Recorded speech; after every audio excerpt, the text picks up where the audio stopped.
Hello and hi everyone. Welcome back to our YouTube channel Porahali. Myself Devojit, and today we will discuss important MCQs regarding the chapter Financial Literacy. और ये chapter इस book में new है. That's why हम इस chapter को complete करके आप क्या करेंगे, जो इम्पोर्टेंट MCQs है जो कि आ सकता है, प्रोबेबल है, ठीक है, वो टॉपिक हम डिस्कस करेंगे. आई थिंक इसमें 15 MCQs होंगे, ठीक है. तो ऐसे हम 4-5 वीडियो और लाएंगे जहाँ पे ये पूरा चैप्टर का जितना भी एमसीक्यूज है वो कवर हो जाए आपका, ठीक है. तो चलो स्टार्ट करते हैं. सबसे पहले यहाँ पे क्वेश्चन देखो, regarding the concept of bank and its profit mechanism. ठीक है, यहाँ पे बोला कि बैंक जो है और बैंक का जो प्रॉफिट मैकेनिज्म है, ठीक है, उस पे बेसिस करके, उस पे आधार करके ये दो स्टेटमेंट आपको दिया गया है, स्टेटमेंट 1 एंड स्टेटमेंट 2. आपको ये दो स्टेटमेंट आपको पढ़ना है और बोलना है कि कौन सा स्टेटमेंट करेक्ट है, कौन सा स्टेटमेंट रॉन्ग है, या फिर बोथ स्टेटमेंट करेक्ट है या फिर बोथ स्टेटमेंट रॉन्ग है. ठीक है, चलो चलो देखें. Statement 1, bank collect saving from saver bearing a small part, यहाँ पे आईएनजी होगा, bearing a small part and offer them to the borrower. देखो, मैंने आपको जब बैंक समझाया था तब मैंने आपको बोला था कि मान लो आप बैंक के पास जाके 100 रुपीज़ जमा करवाते हो, ठीक है. बैंक इस 100 रुपीज़ में से 10 रुपीज़ आपके खुद के पास रखेगा. क्यों? क्योंकि आरबीआई के थ्रू गाइडलाइंस आता है कि आपके पास कुछ पैसे जमा होना चाहिए ताकि जब फाइनेंशियल क्राइसिस हो बैंक में तो ये जो जमा किया हुआ रुपी है वो तब काम आए, ठीक है. तो 10 रुपीज़ बैंक अपने पास रखता है और बाकी जो 90 रुपीज़ है वो दूसरे लोगों को देता है जिसको जो लोन की ज़रूरत है, ठीक है.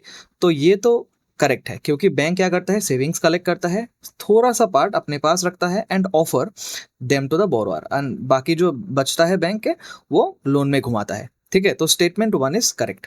स्टेटमेंट 2 देखो, the profit earned by a bank is the difference between the higher interest rate collected from borrower and the lower interest rate paid to the saver. ठीक है, मान लो आपने बैंक पे 100 रुपीज़ जमा किया, बैंक ने आपको बोला कि ठीक है मैं आपको 1 साल के बाद 5% इंटरेस्ट में आपको आपका पैसा वापस दे दूंगा. तो बैंक आपको 5% इंटरेस्ट रेट पेमेंट करता है एंड ये जो बाकी 90 रुपीज़ बैंक ने लोन में घुमाया है, ठीक है, बैंक उस कस्टमर को बोलेगा कि ठीक है आप मुझे मंथ ईयरली 10% इंटरेस्ट के हिसाब से आप मुझे पैसे वापस करेंगे. तो यहाँ पे जो भी पैसा ज़्यादा मिलेगा और यहाँ पे जो आपको देना होगा, उन दोनों के जो डिफरेंस है वो क्या है, बैंक का प्रॉफिट है, ठीक है.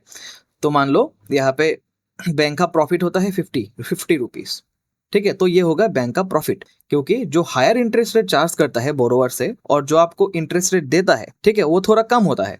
तो इन दोनों को जब माइनस किया जाएगा तब क्या होगा, बैंक का जो प्रॉफिट है वो निकल के आएगा, ठीक है. हालांकि ये जो दो स्टेटमेंट है मैंने आपको चैप्टर में ही कंप्लीट किया था. अगर आपने डायरेक्ट एमसीक्यू वाला वीडियो से स्टार्ट किया तो आप पहले वो चैप्टर कंप्लीट करना क्योंकि चैप्टर में ये सारा कंसेप्ट मैंने समझा दिया था, ठीक है. तो यहाँ पे क्या होगा, both the statement 1 and statement 2 are correct, ठीक है. यहाँ पे मार्क कर देता हूँ, both the statement 1 and statement 2 are correct. उसके बाद according to the monetary economist Geoffrey Crowther who are considered the ancestor of bank, ठीक है, वहां पे एक इकोनॉमिस्ट का नाम लिखा हुआ था जिसका नाम था जियोफ्रे क्राउदर. उसके हिसाब से बैंक का, आजकल जो बैंक है उसका एंसेस्टर्स कौन था, ठीक है. सबसे पहला ऑप्शन देखो, इंडस्ट्रियलिस्ट एंड स्टूडेंट्स. ये तो नहीं हो सकता क्योंकि इसमें स्टूडेंट्स मेंशन किया हुआ है. सेकेंड ऑप्शन देखो, businessman, gold merchant and money lender. ठीक है, पुराने के ज़माने में जो भी बड़ा बिजनेसमैन होता था या फिर गोल्ड मर्चेंट होता था या फिर जो बड़े बड़े मनी लेंडर्स होते थे, ज़मींदार होते थे, वो क्या करते थे, लोगों को लोन में देता था मनी एंड बहुत ज़्यादा इंटरेस्ट रेट चार्ज करता था, ठीक है. तो ये होगा एंसेस्टर ऑफ बैंक. उसके बाद कमिश्नर एंड मोनार्क, ये तो नहीं हो सकता. Farmers and consumer, farmers loan लेते हैं, ठीक है, तो ये भी नहीं होगा. तो the right answer is businessman, gold merchant and money lender, ठीक है. उसके बाद देखो यहां पे क्या बोला, consider the historical evolution of banking terminology. यहाँ पे कुछ टर्म दिया हुआ है जो कि बैंक के साथ लिंक है, ठीक है, उसमें आपको मैच करना है. अब देखो,